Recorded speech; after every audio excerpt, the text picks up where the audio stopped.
존경하는 천만 서울시민 여러분, 김인재 부의장님을 비롯한 선배 동료 의원 여러분, 오세훈 시장님과 정근식 교육감을 비롯한 집행부 공무원 여러분 안녕하십니까? 도봉구 제3선거구 출신 박석 의원입니다. 권 의원은 오늘 시정질문을 참으로 무거운 마음으로 시작할까 합니다. 천만 시민과 동료 의원 분들께서 언론을 통해 접하셨을 청년 안심주택 얘기입니다. 존경하는 의원님들이 앞에 질문과 집행부 시장님 답변 잘 들었습니다.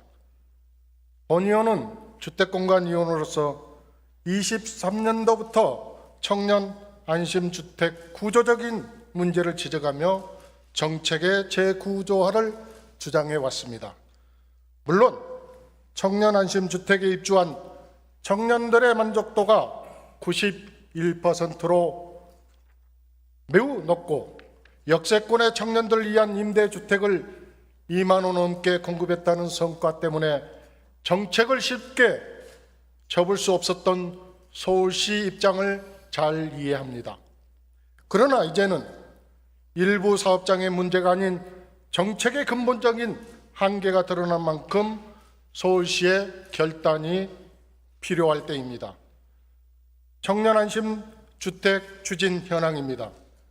보증보험 가입이 완료된 곳은 65개소 2만 3천여 호. 그러나 보증보험 미가입 상태로 감유 및 경매가 개시된 곳이 4개소 287호에 달합니다. 권 의원이 이 문제를 깊이 관심을 갖게 된 계기는 도봉구의 에드가 쌍문 문제였습니다. 사업자와 시공사 간 공사비 분쟁으로 서울시가 소유가 될 공공임대주택까지 감유 사태를 보며 이것이 단순한 사업장의 문제가 아님을 직감했습니다. 같은 사업자가 건설 중인 청년안심주택 현장 5곳을 확인한 결과 쌍문동 사례가 반복될 가능성이 높아 보였습니다. 그러나 가장 안타까운 점은 이 모든 것이 민간 대 민간의 작은 문제라 서울시가 직접 개입하기 매우 어려운 구조라는 것입니다. 존경하는 천만 시민 선배 동료 여러분, 이 정책의 뿌리는 2016년 3월 전임 시장 시절 서울시가 발표한 역세권 2030 청년주택입니다. 당시에도 서울시는 의회와 협의 없이 정책을 발표하고 조례가 통과되기도 전에 사업 설명을 열어 의회의 거센 비판을 받았습니다. 2016년 조례 제정 당시 의회는 용적률 인센티브에만 의존하는 구조적 취약성을 분명히 경고했습니다.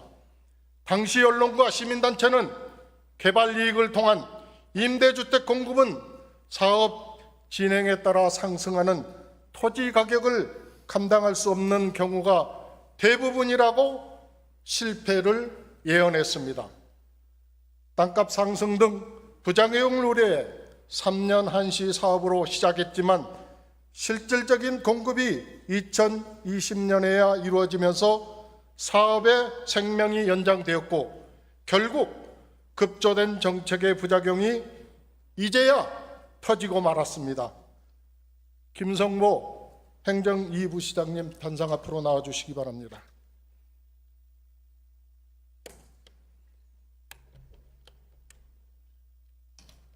행정 2부 시장입니다. 부시장님, 역세권 청년주택 제도가 만들어질 당시 재개발 재건축이 어려워지자 갈 곳 잃은 중년 건설사와 투자 자금이 역세권 청년주택으로 몰린 것이 사실입니다.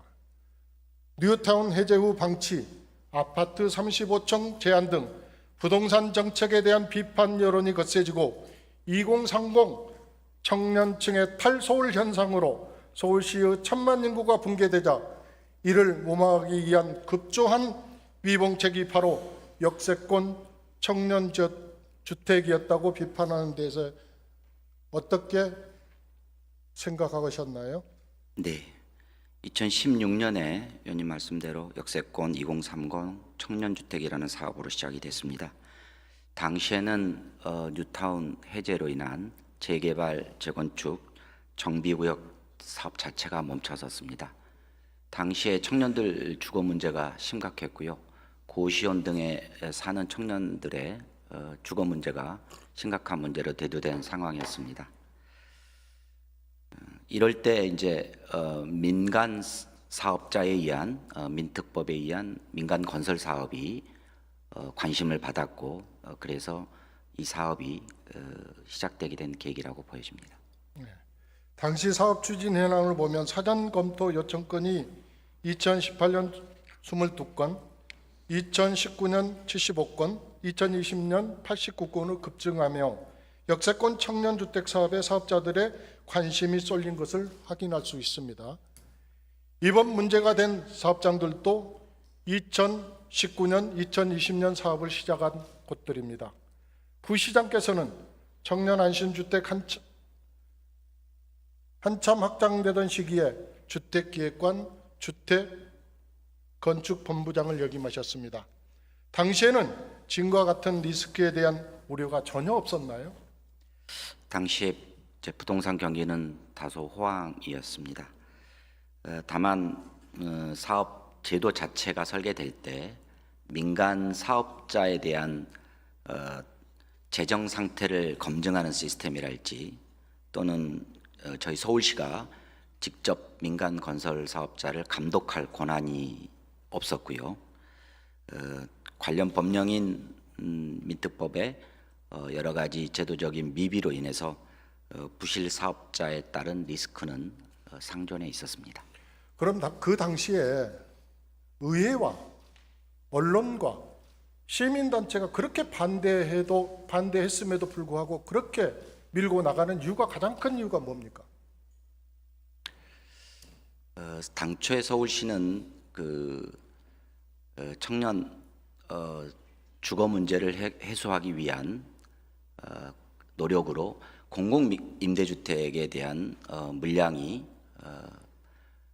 부족한 상태였습니다. 전체 임대주택 양 중에 공공이 공급할 수 있는 양이 절반 정도였기 때문에 지금도 현재 절반 정도밖에 안 되고 민간의 자본력을 이용해서 청년들에게 더 많은 주거비를 전략하고자 하는 좋은 취지에서 시작된 건 맞습니다. 그때 당시에 시장의 변동사항은 전혀 생각하지 못했나요? 예, 그때 당시에는 지금처럼 고금리랄지 건설 경기 악화 등은 고려되지 못한 것 같습니다. 네, 자리에 돌아가셔도 좋습니다.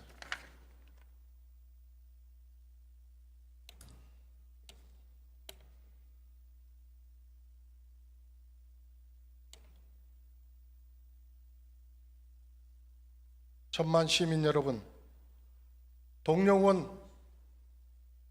선배 여러분, 결국 현장에서 청년의 삶을 깊이 고민하지 않는 부실한 정책 설계가 오늘의 비극을 낳은 것입니다.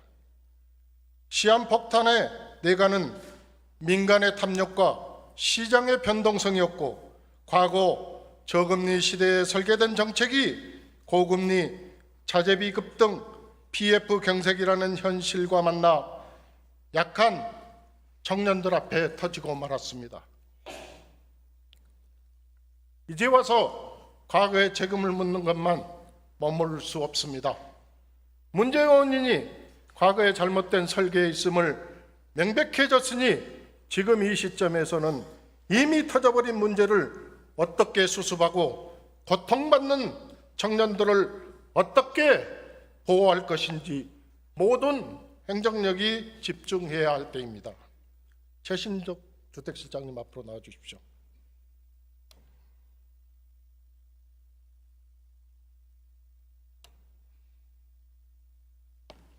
예, 주택실장 조진석입니다. 예, 실장님 먼저 법적 사실관계를 명확히 하겠습니다. 민특법에 따라 임대사업자는 보증보험에 의무적으로 가입해야 하고 행정기관인 구청은 이행 여부를 확인하고 사용 승인을 내줘야 하는 것이 맞습니까? 예, 맞습니다. 자, 그렇다면 법이 있음에도 왜 이런 사태가 벌어졌는지 그 원인 하나씩 짚어보겠습니다. 첫째, 사업자의 명확한 불법 행위입니다. 사업자인 잠실 센트럴파크는 입주자 모집 공고에 입주 개시일 전 전부 보증보험 상품 가입 예정이라고 명시하였고 임대차 계약서상 임대보증금 보증 가입 여부에 가입이라고 허위로 표기에 제공했습니다. 이는 단순한 약속 불이행이 아니라 청년들을 의도적으로 속인 명백한 기망행위로 보는데 답변 부탁드리겠습니다. 예, 저희도 말씀하신 그 자료를 받고 지금 말씀하신 그 사항에 해당이 된다고 판단하고 있습니다. 그러면 이게 잠실 사태에 전세 사기 피해자로 인정받는 세대는 몇 세대나 있나요? 현재는 2세대로 알고 있습니다. 자, 그러면은 우리 피해자들이 전세 사기에 인정받는 조건이 어떤 게 있을까요? 조건은 전세사기 특별법에 한 4가지가 나옵니다. 첫 번째는 이제 대항력을 갖추고 있어야 되고, 두 번째는 보증금이 한 7억 이하, 그리고 세 번째는 그 사업장의 수가 다수여야 됩니다. 그리고 마지막에 그 사업자가 보증금을 반환하지 않을 의도가 분명하거나 또는 뭐 사기성이 있거나 이런 4가지 조건이 충족이 되면 기본적으로는 그 피해자로 결정이 됩니다. 임대계약서상에 보증보험을 가입하지 아니하고 가입했다는 표시가 불법 행위죠? 그렇습니다. 그러면 이게 전세 사기에 분명히 입증이 되는 거죠? 네, 그렇게 보입니다. 네. 예. 사업자의 불법 행위가 전세 사기로 인정되는 만큼 서울시는 사업자의 불법 행위에 대해 고발 조치 등을 통해 엄중히 책임을 물어야 할 사안입니다. 둘째, 구청의 직무유기입니다. 사업자가 보증보험 미가입 상태에서 입주자를 모집할 수 있었던 이유는 송파구청이 사용 승인을 내줬기 때문입니다. 이는 송파구청 문제가 아니라 작년 1월 22일 동작구청 사당동 청년안심주택 사용 승인 신청 업무 협의에 대해 서울시는 보증보험 가입 절차를 완료하여야 함이라고 회신했습니다. 그러나 동작구청은 불과 보름 뒤 보증보험 미가입 사업장에 사용 승인을 내줬습니다. 1차 안전망에 대해야 할 행정이 오히려 불법의 길을 열어준 셈입니다. 서울시의 명확한 취지조차 무시하는 구청의 명확한 규정 위반과 직무유기에 대해 서울시 차원에서 어떤 조치를 취할 예정이십니까? 예, 먼저 지난 5월 14일에 25개 그 자치구 관련 부서에 그 준공 전에 보증보험을 가입을 좀 잘 챙기는 그런 당부 공문을 보낸 바가 있습니다. 그리고 앞으로도 더 그 관련 부서들하고 협의를 더 강화할 것이고, 또 지적하신 금방 그 사당하고 동작 이런 부분들은 이제 구체적인 그 사실관계를 좀 확인하고 있습니다. 그 결과에 따라 가지고 필요한 조치를 하겠습니다. 네, 꼭 필요한 조치를 취해 주시길 바랍니다.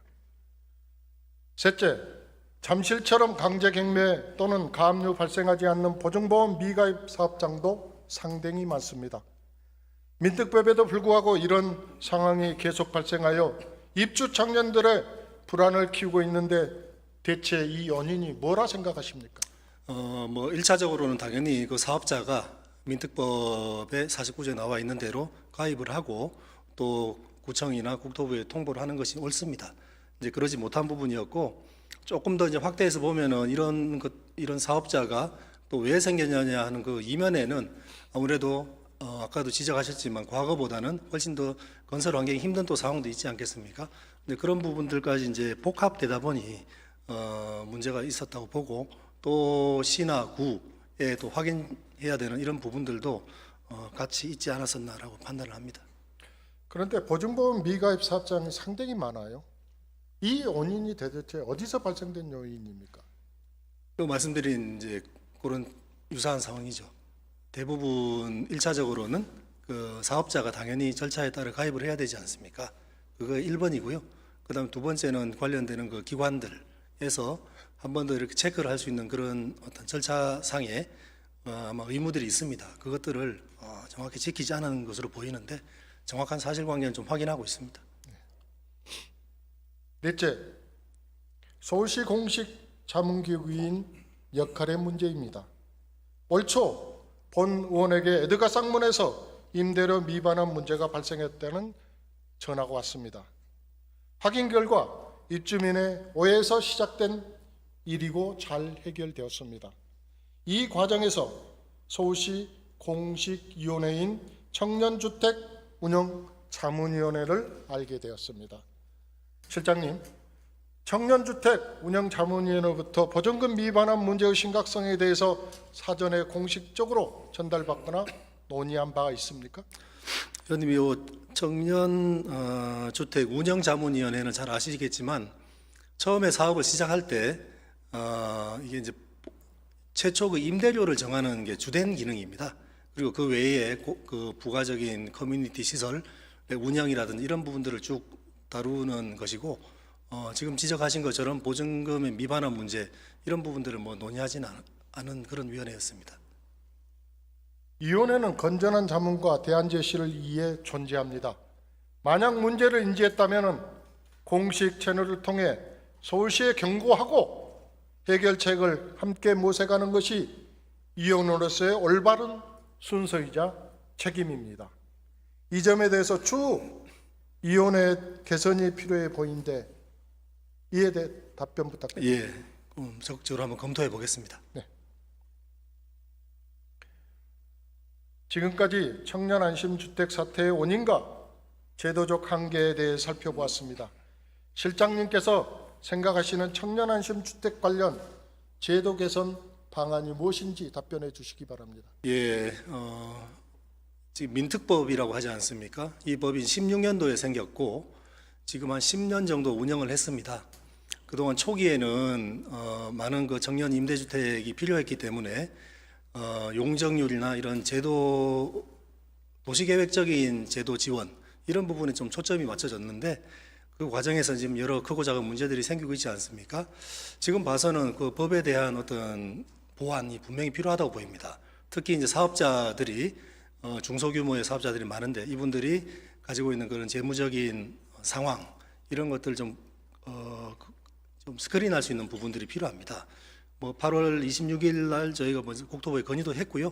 그 외에도 여러 가지 그 제도적인 부분들 보완을 지금 강구를 하고 있습니다. 네, 잘 알겠습니다. 실장님 자리로 돌아가 주시기 바랍니다.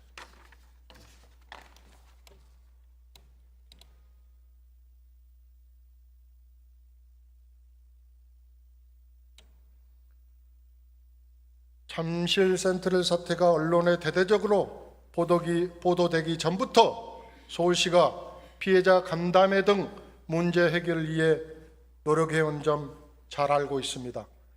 그럼에도 뒷북 대응을 하는 모양새가 되어 매우 안타깝습니다. 오세훈 시장님 답변대로 나와주시기 바랍니다.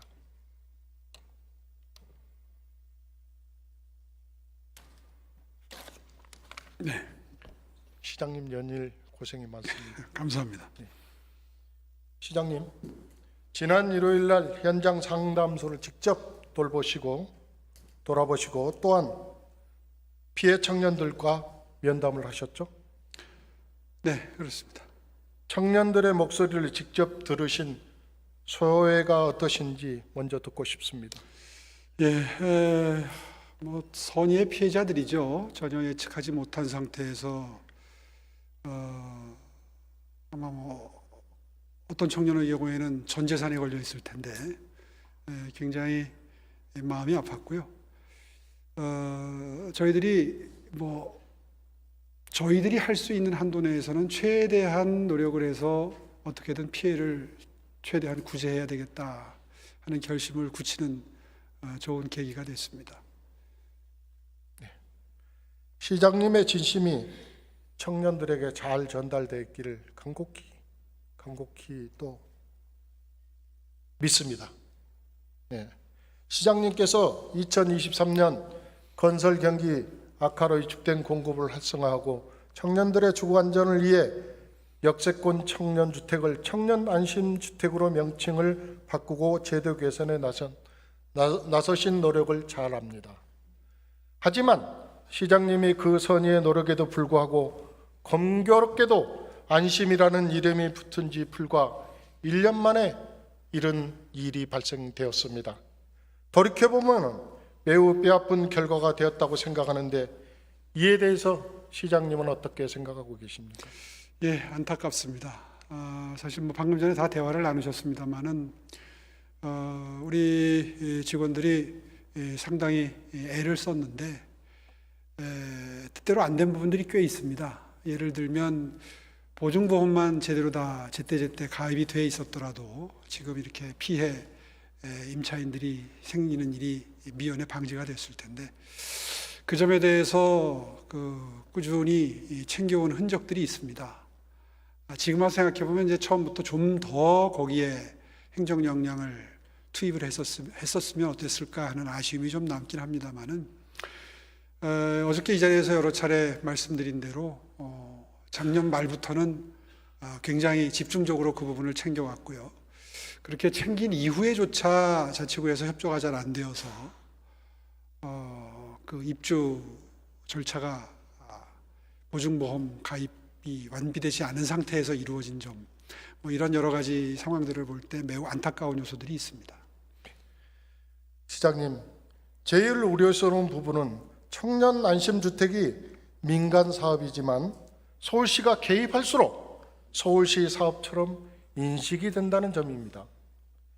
자치공간을 소개하는 유명 유튜브 채널에서도 청년 안심주택을 국가에서 만든 이라고 소개했다가 지적당하고 수정한 사례가 있습니다.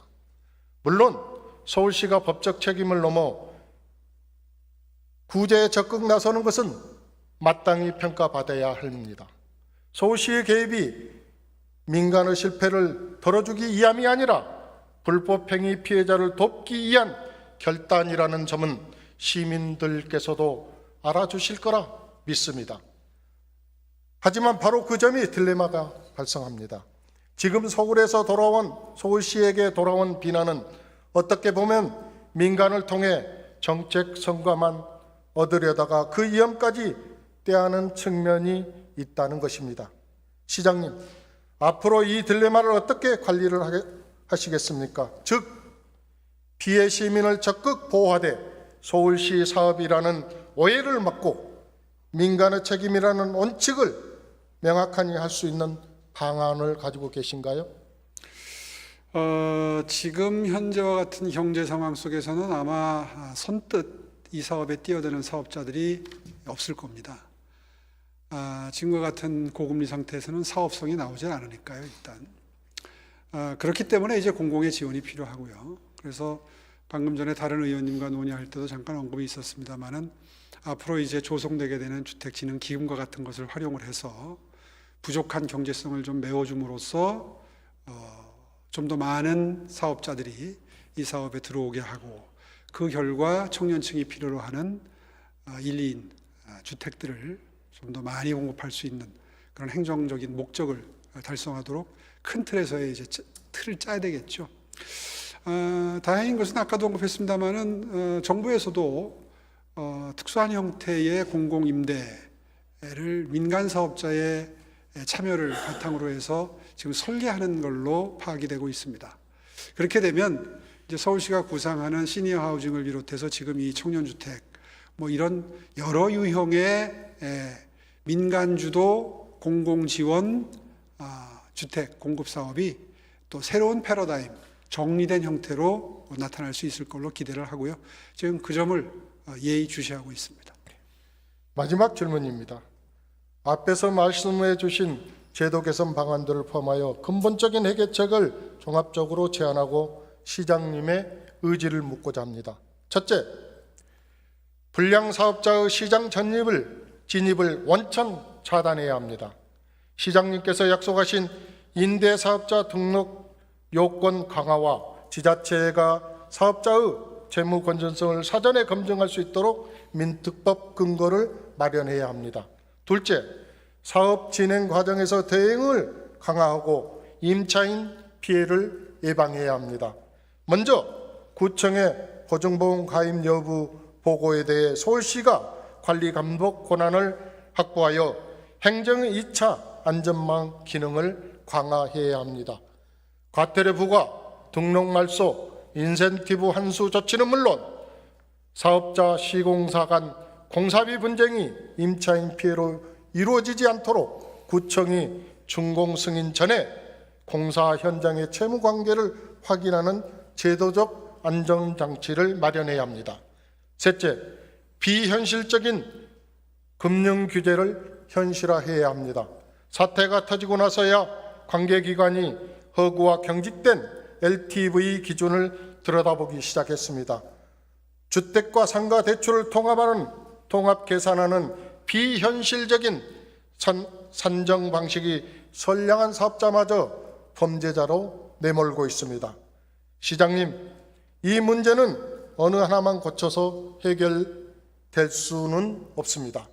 정부와 국회 민특법 개정을 강력히 요구하여 불량 사업자의 진입을 원천 차단하고 동시에 국토부와 허그의 청년 안심 주택 현실에 맞는 보증보험 기준 개선을 강력히 촉구하여 선량한 사업자의 길을 열어주는 것, 이 종합적인 대책을 모두 추진할 의지가 있으신지 답변 부탁드립니다.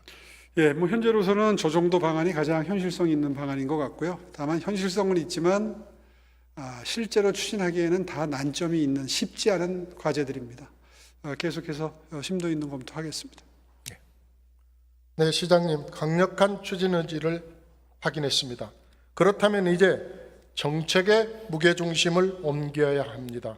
시장님, 지금 서울시가 집중해야 할 부분은 신규 사업장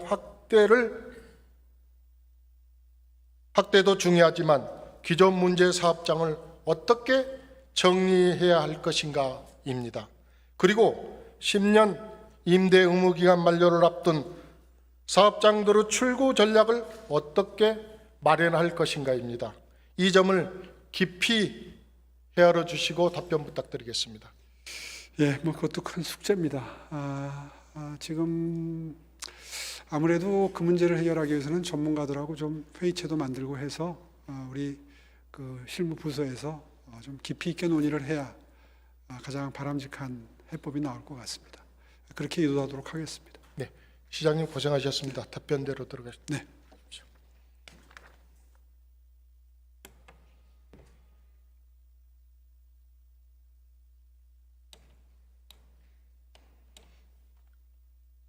존경하는 서울시민 여러분, 오늘 시정질문을 통해 우리는 본질을 다시 한번 확인했습니다. 2016년 전임 시장은 현장을 외면하고 책상에서 만든 첫 단추부터 잘못 끼워진 정책이 민간 사업자의 불법 행위와 이를 막아야 할 구청의 무책임한 행정 실패와 만나 결국 혼란을 낳았습니다. 현 집행부가 법적 책임이 없음에도 불구하고 휴일까지 반납하며 행정력을 투입해 책임지고 해결하고자 하는 것이 오늘 우리가 마주한 현실입니다. 2016년 조례제정 과정에서 제기된 우려들이 모두 현실이 되어버렸습니다. 당초 부작용을 우려해 3년 한시 사업으로 시작된 만큼 정책의 부작용이 극명해진 지금 사업을 정상화로 바꿔야 할 시기입니다.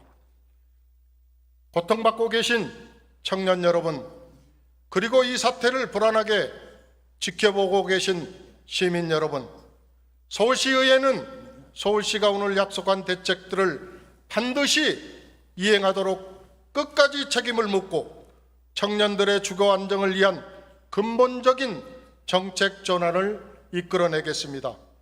청년 주거 안정을 위한 시장님의 노력을 잘 알기에 더욱 안타깝습니다. 부디 안심이라는 정책의 무게를 서울시 행정이 온전히 감당해 주시길 촉구하며 이상 시정 질문을 모두 마치겠습니다. 경청해 주셔서 감사합니다.